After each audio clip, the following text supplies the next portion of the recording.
Hello friends, అందరికీ నమస్తే.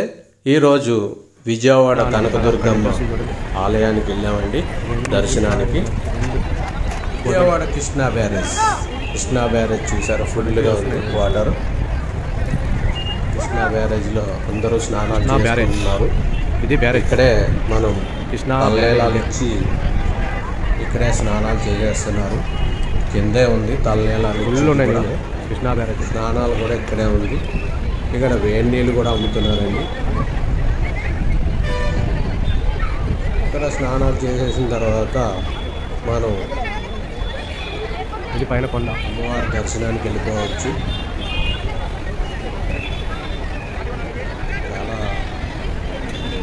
దర్శనానికి చాలామంది వచ్చారండి. పెద్ద క్యూ లైన్ ఉంది, ఫుల్ పబ్లిక్ ఉన్నారు. ఇది బ్యారేజ్, కృష్ణా బ్యారేజ్ అయితే ఫుల్గా నీళ్ళు ఉన్నాయండి.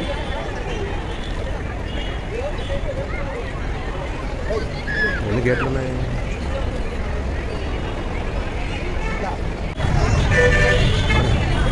మేమైతే టిఫిన్స్ కూడా కిందే చేసి వెళ్ళాము. ఇక్కడ టిఫిన్ సెంటర్లో అన్నీ కిందే ఉన్నాయి.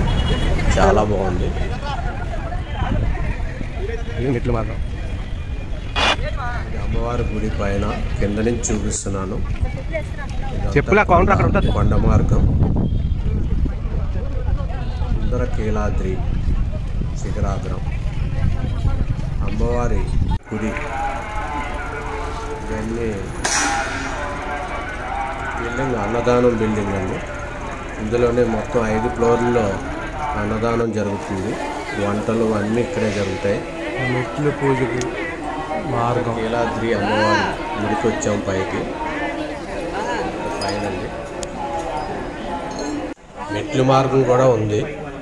ఇలా మెట్లు అమ్మట పైకి రావచ్చు. ఇక్కడ ఎవరి బ్యాగులు వాళ్ళే స్టోరేజ్ చేసుకోవాలండి. కింద పైకి పట్టుకెళ్ళనివ్వట్లేదు, ఫోన్లు కూడా పట్టుకెళ్ళనివ్వట్లేదు. బ్యాగ్స్ కూడా ఇక్కడే పెట్టుకోవాలి, లగేజ్లు.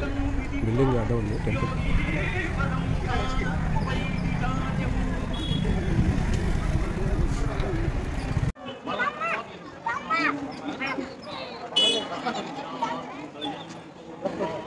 మనం ఏదైనా వెహికల్స్ వస్తే వెహికల్స్ కూడా పార్కింగ్ ఉంది ఇక్కడే. బాగాను కిందే ఉందండి పార్కింగ్. ఇక్కడే పార్కింగ్ చేసుకోవచ్చు. లేదా కొండ మీద కూడా వెళ్ళొచ్చు వెహికల్తో. కారు ఇలా ఏమైనా తెచ్చుకుంటే కొండ మీద కూడా వెళ్ళొచ్చు. ఇప్పుడు పైన గుడి శిఖరాగ్రం అమ్మవారి గుడి, చాలా పవిత్రమైన గుడి. సుందర కీలాద్రి అమ్మవారు విజయవాడ.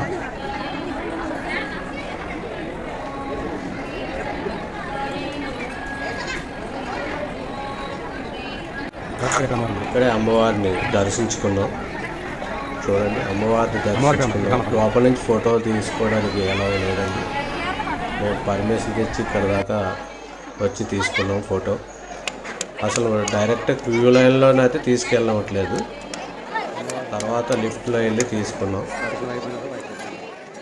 ఇది అమ్మవారి దర్శనం చేసుకునే రూమ్స్ అన్నీ ఇవేనండి. దర్శనం అయితే మాకు 2 hours పట్టింది. మరి ఈ వీడియో నచ్చితే లైక్ చేయండి, సబ్స్క్రైబ్ చేయండి.